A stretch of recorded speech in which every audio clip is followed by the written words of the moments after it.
स्वागत है मित्रों। कहानी को आगे बढ़ाते हुए शुरुआत में आज दिखाया जा रहा है रात का समय है। एन अपने कैमरे से खुद को रिकॉर्ड करते हुए लैन के एक्सपेरिमेंट के बारे में बता रहा है कि लैन का एक्सपेरिमेंट किस तरीके से हुआ है और एक्सपेरिमेंटर को लैन के बारे में कितना इंफॉर्मेशन मिला है और आगे लैन का एक्सपेरिमेंट लैब में किस तरीके से होगा। और रिकॉर्ड करते वक्त एन लैन को लैन नहीं बल्कि नंबर ओ बुला रहा था और लैन का ये नाम एन के डैड ने लैब के लिए रखा है। उसके बाद एन अपना कैमरा लेकर धीरे से लैन के पास जाता है, जहां हम देखते हैं कि लैन एन के घर में सोफे में घोड़े बेचकर सो रहा है। फिर एन कैमरे को लैन के मुंह के सामने ले जाकर कहता है कि ये रहा नंबर ओ, जो एक ज़ोंबी है जो फिलहाल आराम से सो रहा है, पर नंबर ओ दिखने में कहीं से भी ज़ोंबी नहीं लगता, वो एक इंसान जैसा ही लगता है।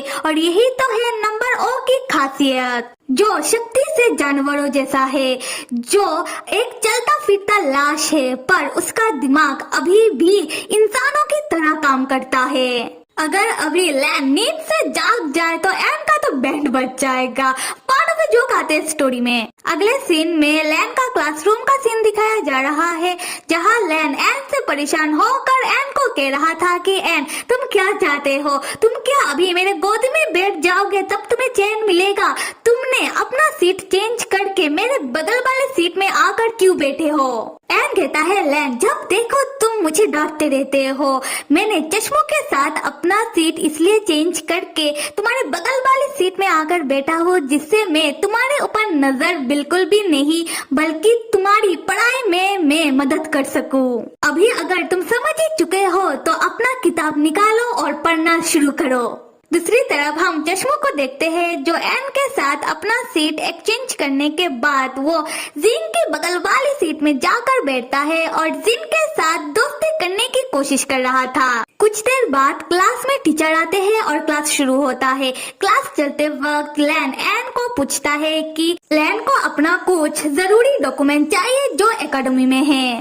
तो एन को क्या पता है कि एकेडमी वाले स्टूडेंट का फाइल वगैरह कहाँ रखते हैं। एन कहता है कि हाँ उसे पता है, ऑफिस रूम में। लैन पूछता है ऑफिस रूम किधर है। एन कहता है कि अभी हम लोग टॉप फ्लोर में है तो ऑफिस रूम फर्स्ट फ्लोर में है।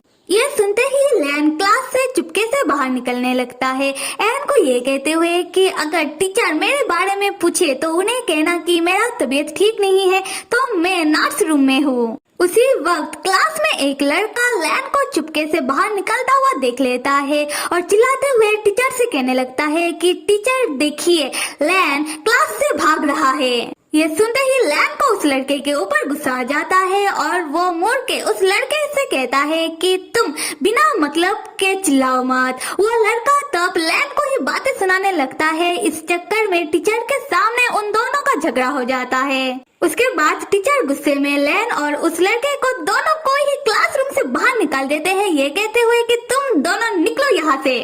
तब हम एन को देखते हैं, जो सोच रहा था कि लैन पता नहीं तुम क्या करने की कोशिश करते रहते हो, उसके बाद तुम मुसीबत में पड़ जाते हो। अगले सीन में लैन और हम उस लड़के को क्लासरूम के बाहर खड़े देखते हैं, जहां वो लड़का लैन से कह रहा था कि लैन बहुत ही बेकार है, जब देखो लैन नियम तोड़ता रहता है। क्या लैन को ये सब करने में बहुत अच्छा लगता है? और अभी जो टीचर ने लैन को डांट कर क्लासरूम से बाहर निकाल दिया, ये बहुत अच्छा हुआ लैन के साथ। और गुस्सा तो मुझे इस बात का आ रहा है कि टीचर ने तुम्हारे साथ मुझे क्यों क्लास से बाहर निकाल दिया।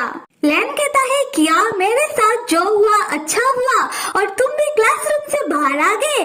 खैर एक काम करो, तुम बाहर ही रहो और मैं चलता हूँ। ये कहते ही लैन टॉप फ्लोर की कॉरिडोर से उस लड़के के सामने ही ऑफिस रूम आने के लिए फर्स्ट फ्लोर में जंप कर देता है। तो लैन है एक ज़ोंबी और जाहिर सी बात है कि इतनी ऊंचाई से जंप करने के बाद लैन को तो चोट नहीं लगेगा और अगर थोड़ा बहुत चोट लग भी जाए वो जल्दी से हिल हो जाएगा। पर वो लड़का लैन को ऐसा करता हुआ देखकर दोबारा चिल्लाकर टीचर को बुलाने लगता है कि टीचर देखिए लैन ने टॉप फ्लोर से से जम कर दिया है। पर टीचर उस लड़के के बातों के ऊपर यकीन नहीं करते, क्योंकि कौन ही इस बात के ऊपर यकीन करेगा। तो टीचर क्लासरूम से भी बाहर निकल के नहीं आते, क्योंकि उन्हें लगता है कि शायद वो दोनों दोबारा झगड़ा करने बैठ गए। खैर, हम लैन को देखते हैं जो ऑफिस रूम की डोर के सामने आकर वो पाता है कि डोर तो लॉक है। तब लैन परेशान होकर डोर के सामने खड़ा हो जाता है। उसी वक्त पीछे से एन आता है चाबी लेकर और लैन को चाबी देते हुए कहता है कि खोल लो। लैन चौंक कर एन से पूछता है कि तुम्हें ऑफिस रूम की चाबी कहाँ से मिला। एन कहता है कि लैन, क्या तुम भूल रहे हो, मैं क्लास प्रेसिडेंट हूँ। तो मैंने जाकर टीचर से बस ये कहा कि मुझे हमारे स्टूडेंट क्लब का कुछ फाइल चेक करना है, तो उन्होंने मुझे ऑफिस रूम की चाबी दे दिया। उसके बाद एन और लैन रूम के अंदर आकर लैन अपना डॉक्यूमेंट वाला फाइल ढूंढने लगता है। तब हम एन को देखते हैं जो लैन की फाइल ढूंढने में मदद करने की कोशिश कर रहा था और साथ में लैन के साथ बात कर रहा था। इस चक्कर में एन लैन के बहुत करीब आ जाता है।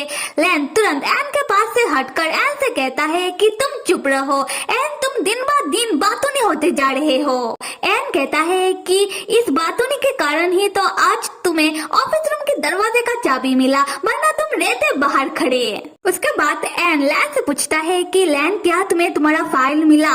लैन कहता है अभी भी नहीं। फिर लैन बहुत सारा फाइल एन को पकड़ा कर कहता है कि ये सब तुम पकड़ो, मैं दोबारा ढूंढने की कोशिश करता हूँ। तब एन के हाथों लैन का एडमिशन फाइल लगता है। ये देखकर एन लैन से कहता है कि लैन, मुझे तुम्हारा एडमिशन फाइल मिला, इसे देख लो। लैन जैसे ही अपना एडमिशन फाइल खोलता है वो चौंक कर कहता है कि ऐसा कैसे हो सकता है। एन पूछता है क्या हुआ। लैन बताने लगता है कि मैंने इस एकेडमी में इस साल फर्स्ट ईयर में एडमिशन लिया है। एन कहता है इसमें किया। लैन कहता है कि इस फाइल में मेरा एडमिशन फॉर्म है जिसमें मेरे डैड का सिग्नेचर है। ऐसा कैसे हो सकता है, क्योंकि लैन के डैड तो पिछले साल ही गुजर गए। तो लैन की इस साल के एडमिशन फॉर्म में लैन की डैड का सिग्नेचर आया कैसे। तो क्या लैन के डैड का सिग्नेचर नकली है। ये सुनकर एन का दिमाग भी घूम जाता है, पर एन उल्टा लैन को समझाते हुए कहता है कि लैन को क्या शायद कोई गलतफहमी हो रहा है। जैसे लैन को ये याद नहीं कि लैन ज़ॉम्बी बना कैसे, तो शायद लैन के दिमाग में अभी कुछ गड़बड़ी हो रहा हो, जिससे लैन को ये समझने में कहीं भूल हो रहा है कि लैन के डैड गुजरे कब या फिर वो नहीं गुजरे। ये सुनकर लैन एन के बातों के बारे में कुछ देर के लिए सोचने लगता है। फिर लैन परेशान होकर एन से पूछता है कि क्या एन को लगता है लैन के डैड अभी भी जिंदा है। पर लैन को पता है कि ऐसा नहीं हो सकता। अगर ऐसा हुआ तो लैन सबसे ज्यादा खुश होगा। एन तब लैन को शांत करने की कोशिश करता है, पर उसे भी समझ नहीं आ रहा कि वो लैन से कहे क्या। उसके बाद लैन अपना एडमिशन फॉर्म अपने साथ रख लेता है, एन से ये कहते हुए कि मैं इस बारे में पता लगा कर रहूंगा। फिर लैन ग्राउंड की तरफ आने लगता है। एन भी लैन के पीछे पीछे आता है। हम लैन को देखते हैं जो ग्राउंड में आकर परेशान होकर रेलिंग के ऊपर चढ़ के इधर से उधर चलने लगता है। एन कहता है कि लैन बस करो। लैन कहता है कि एन, तुम मेरा पीछा करते हुए यहाँ क्यों आए हो। तुम मुझे कुछ देर के लिए अकेला छोड़ दो जिससे मैं सोच सकूं। एन कहता है लैन, तुम अपने दिमाग को ज्यादा तकलीफ मत दो। मैं नहीं चाहता कि तुम्हारे दिमाग में कुछ गड़बड़ी हो। हाँ, मैं मानता हूँ कि तुम्हारे पास ज्यादा दिमाग नहीं है, पर शायद तुम्हें नहीं पता कि तुम्हारे पास जितना दिमाग है उतना बहुत कीमती है। लैन कहता है कि एन, तुम सिर्फ अपने बारे में सोचते रहते हो। तुम्हारे अंदर फीलिंग नाम का कोई चीज है भी कि नहीं। एन कहता है हाँ है ना, पर मुश्किल ये है कि तुम अभी भी मेरे ऊपर विश्वास नहीं कर पा रहे हो, पर मैं तुम्हारे अंदर विश्वास जगा कर रहूंगा। मैं तुम्हारा मदद करूंगा। ये कहते ही एन लैन के पैर में मारकर उसे गिरा देता है, जिससे लैन रेलिंग में उल्टा लटक जाता है। एन तब लैन के पॉकेट से लैन का एडमिशन फॉर्म आसानी से निकाल लेता है और लैन से कहता है कि लैन देखो, सोचने से कुछ नहीं होगा और तुम जितने समय में इस बारे में पता लगाओगे, मैं उससे भी आसानी से और कम समय मैं पता लगा लूंगा कि ये सिग्नेचर बाकी में तुम्हारे डैड का है, और अगर तुम्हारे डैड सच में जिंदा है तो कहाँ है। और लैन, तुम मुझे इतना बता देना कि तुम्हें शुरू से लेकर कितना तक याद है। उसी वक्त लैन के सर के सामने एक बास्केटबॉल रोल करता हुआ आता है। लैन बॉल को अपने हाथ से उठाकर बैठता है, तब सामने से चोई चलकर आता है, ये कहते हुए कि लैन माफ कर देना, गलती से बॉल मेरे हाथ से गिर के तुम्हारे पास आ गया। लैन चोई को देखते ही पूछता है कि तुम यहाँ क्या कर रहे हो। चोई बताता है कि हमारे डिपार्टमेंट में बास्केटबॉल कंपटीशन हो रहा है और अभी प्रैक्टिस चल रहा है, और प्रैक्टिस के दौरान मुझे अचानक अपने घर जाना पड़ रहा है, इसलिए मैं बॉल को अपने साथ प्रैक्टिस के लिए लेकर जा रहा हूँ। आप में से जो लोग सोच रहे हैं कि चोई लैन के एकेडमी कर क्या रहा है, तो ये बात मैंने पहले भी बताया था कि चोई लैन के एकेडमी एक प्रोग्राम के चलते आया है, और चोई लैन के एकेडमी में ही पढ़ रहा है, पर दूसरे डिपार्टमेंट में। और सच्चाई तो ये है कि चोई आया है लैन के करीब रहने के लिए। खैर, आते स्टोरी में लैन तब बॉल चोई को पास कर देता है, और यहाँ लैन, चोई और एन आमने सामने आ जाते हैं। एन चोई को देखकर लैन से कहता है, लैन, मुझे अभी याद आया कि जिन ने मुझे बताया था कि अभी मेरा एक क्लास है, तो मैं वो अटेंड करने के लिए जा रहा हूँ।